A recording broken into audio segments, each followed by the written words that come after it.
What's up, guys? We titled this episode today, Don't Comment on What You Don't Understand. And what I don't understand is why we called this podcast that. To answer this question, I am bringing in my good friend, Jill McMahon. She is a grief specialist. She's a suicidologist. And she's just an all-around great person. Every Thursday, you and I get together for a little something we call Guns and Grief. And when you sent me this title, you said, "Don't comment on what you don't understand." I was like, first up, I love the title, but I really don't understand why you want to call the podcast this. Well, let me tell you what it's about, my friend. Okay. Thank you. Too often in my work, I have noticed that individuals want to comment on how somebody else is grieving based off of how they're outwardly grieving at the neighborhood potluck or specifically in media. And I saw this great quote earlier this week in an interview with Harry Styles by Zane Lowe. And Harry was speaking about the loss of his band member. And it really struck me with people don't even understand what's happening behind the surface in somebody else's heart and their mind, yet they want to comment on how well they are or are not grieving. All right. Well, let's play this. I grabbed the clip, and this is an interview with Harry Styles and Zane Lowe, and then a grief specialist, somebody that you follow on Instagram, David Kessler, is the one that posted this. So it's about a minute long. Let's all watch it together. I mean, full transparency, it's like something that even the idea of talking about it, feel like I struggle with that a little bit even. I think there was a period when he passed away where I really struggled with kind of like acknowledging how strange it is to have people kind of like own part of your grief in a way. I have such strong feelings around my friend passing away, and then suddenly being like aware of there's maybe like a desire from other people of you to convey that in some way, or it means you're not feeling what you're feeling or something. Interesting. And I'm sure as a grief specialist, you've seen this 100 times. Before we jump into more of our content, I just want to welcome people to AirCheck Your Life. This is our podcast, and every day of the week, it's a little something different. And, we do that here because every day of the week, I'm feeling a little something different. Yes, I love to talk about the 3 questions that I believe you can use to assess and change your life, but I'm also really interested in grief. I'm very interested in what Dr. Dave has to say about metacognition. I'm very interested in how our body can talk to us, which is why we bring on Dr. Anna Marie Frank. And of course, I'm very interested in the mystical world that Courtney McDermott lives in, and she just feels like a wealth of information. So every day is a little different. And today it's about guns and grief. So Jill, you watched that interview, and the first time you saw it, what was your takeaway? What was the thing that you were thinking, and why did you immediately text me and say, this is what we're talking about this week? I did immediately text you, and thank you for that question. It struck a nerve with me. I have to be really honest, and that's because I am fortunate enough to sit in the chair that I get to sit in and walk down the journey of grief with so many individuals. And I have heard this scenario over and over again. And to see somebody, a public figure like Harry Styles, maybe not even know that he was calling out such a common response to grief, I just really felt like I wanted to bring this to people's attention. I will say as well, my friend, I have not checked in with you this week. I know that you lost your uncle this week because I'm tuning in. And so I tuned in on Monday and I found out that he had passed away. You and I had chatted last week that he was in hospice. And in some ways, you are also beautifully grieving in public. But not all public grieving looks like yours. And I think it's important for people to start to check themselves and check their reaction to others in some of the most confusing emotions that we can ever experience as humans. And that's the emotions tied around grief. But man, are we really quick? When Harry said how strange to have other people owning a part of my grief. And you and me, Mathew and Jill, I mean, can you think of instances where you have possibly done that in stories of people's lives that you've never met before? But of their loss, right? For sure. For sure. You know what immediately came to me, and you and I have said this 100 times, like grief isn't always somebody dying. And I remember when I made the decision to walk away from my radio and television career 4.5 years ago. And boy, you can bet, Jill, there were a lot of opinions about me walking away from that career. And there's still moments where I grieve the loss of that career, but very differently.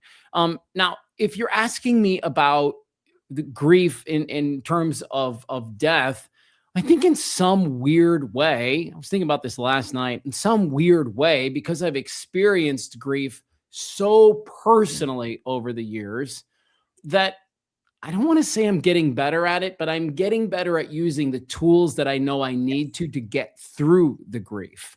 And that is something that, only comes if you have the opportunity to face off against that from time to time. And I thought about you last night because I wondered how Jill would feel about that statement. Like, do we ever really get better at grief, or do we just get better at using the tools that we know are going to help us get through grief?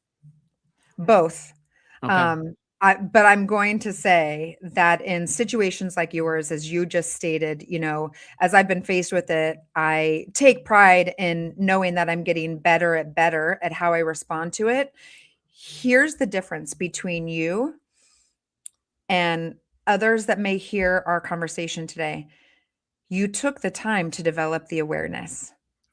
Without my question. friend, until each and every one of us. That is why this conversation is such a hot button issue for me, because I have sat on the other side with somebody in incredible psychological pain and listened to stories of how they have been judged for how they did or did not react to their pain. And I sit there and go, wow, how many times have I done that?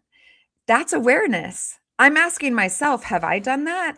Was I judging Aunt Martha when I feel like she put her dog down too soon and that dog was still eating and was still running circles around, the neighborhood rabbits? Like, was I passing judgment?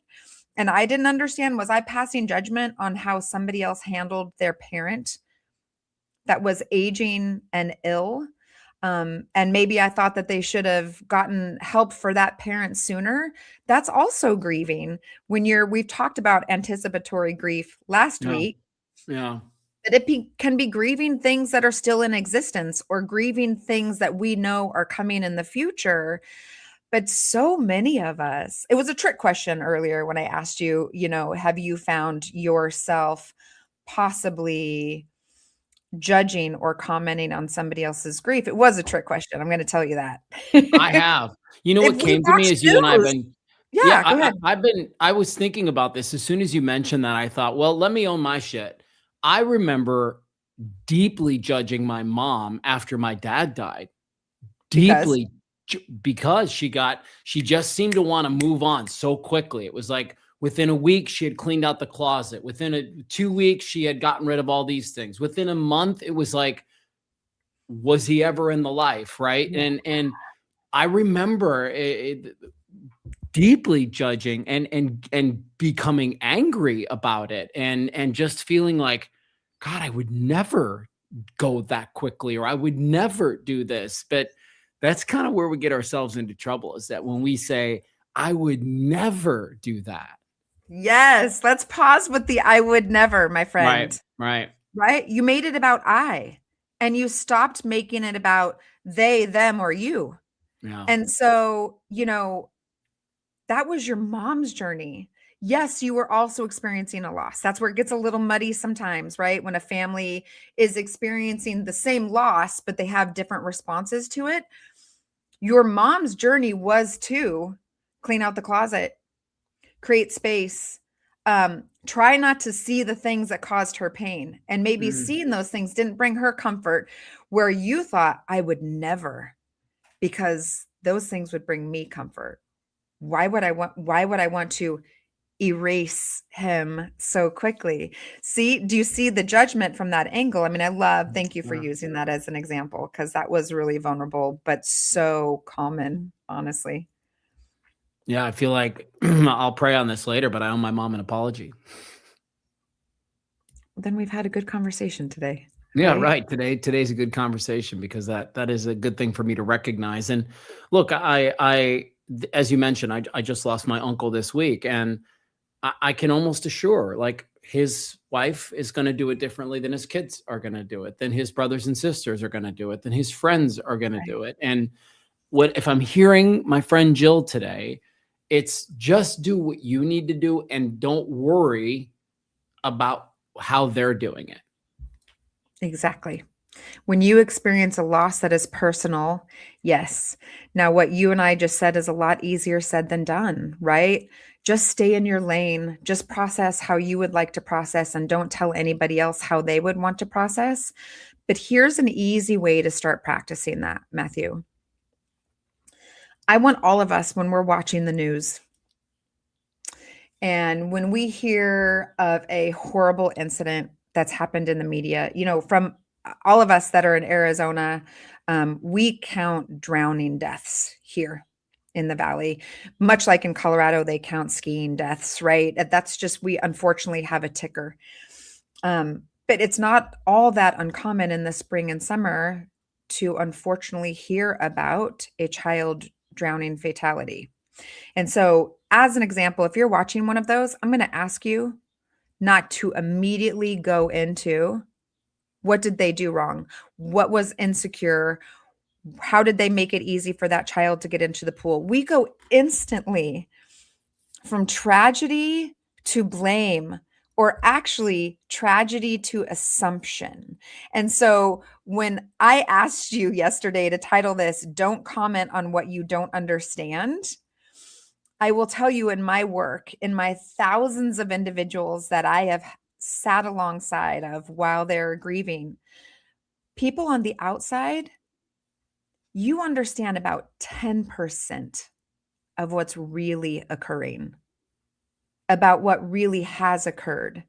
So if you want to be better at being more understanding and staying in your lane and not creating judgment, I want you to start with the media. So many of us in this last 45 days or however long it's been have been inundated with news about Nancy Guthrie being missing. And we have a public figure and her family who is hurting immensely in the public's eye. And so many of us at dinner parties or on our Zoom calls are talking about it, and some are making judgments. That's where you start to build that muscle, and that's where you start to practice, and you go, why am I doing that? Ask yourself the question, why do I feel the need to create all of the answers around this tragedy?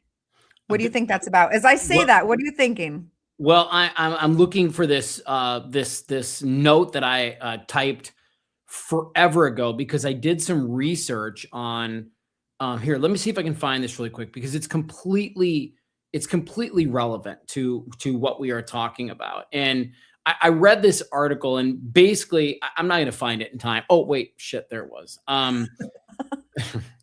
I read this article one time, and the article was called "Why Do We Hate?"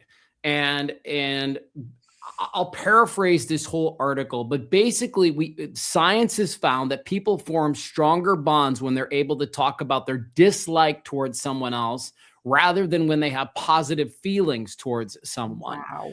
And it feels to me like this is that. It is.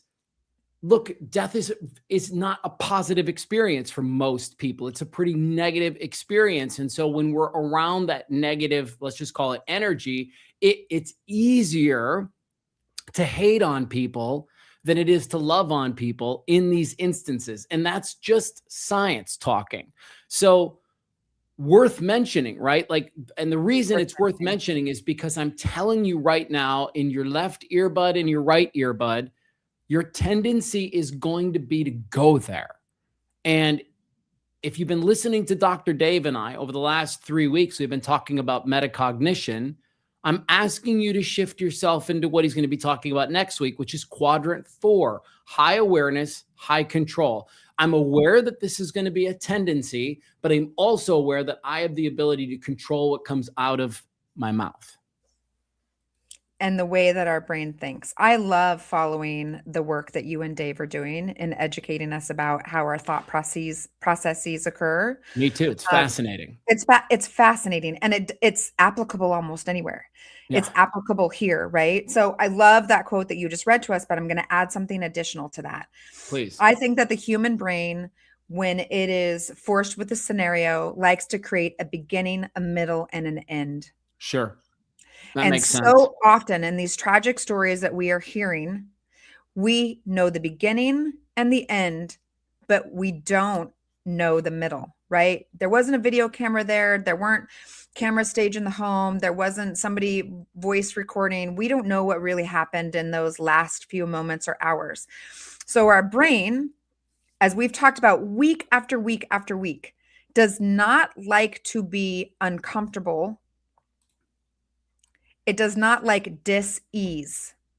So it creates a story. It creates a narrative. And I'm going to tell you again, please trust me, your narrative is wrong 90% of the time. So when it's interesting, my family knows that I have this, the bane of my existence is when I see a horrible loss on the news, and on the 5 o'clock news, we have a newscaster at the door of the family that's just experienced a tragedy. And they're sticking that microphone in the face of the mom who just lost her child in a wrong way car accident. And they're asking her to make a comment. And then individuals that are watching that judge her response. This is what I want people to know, that often we are judging others' grief numbing. So grief numbing occurs as a protective factor from the brain when we're experiencing intense overwhelm or shock from grief. So how it shows up, if I'm asking you guys to start exercising or using this muscle as we're watching these stories unfold in the media or in front of us, I want you to realize that the individuals you're watching are usually in shock if their story is being featured in the media, right? They're experiencing immense pain, and the brain is trying to protect it. As you and I know, my friend, because I know my favorite phrase, which I've shared with you, which I know is one of your favorite phrases, is the brain believes what you tell it. In those moments of immense shock and grief, your brain is telling you that you're in danger. So in order to protect you, it shuts down and it creates this sense of detachment or disbelief. So when we're watching those individuals on the 5 o'clock news and they're not crying, but we're judging them for not crying, they're not wailing, they're not angry, but they almost look like a robot, their brain is detaching them from reality. It's buffering against intense pain to allow the brain to process loss in manageable doses. So I just added a lot there, but that is how I see those moments, because I've worked in this space quite a bit and because I understand how the brain processes.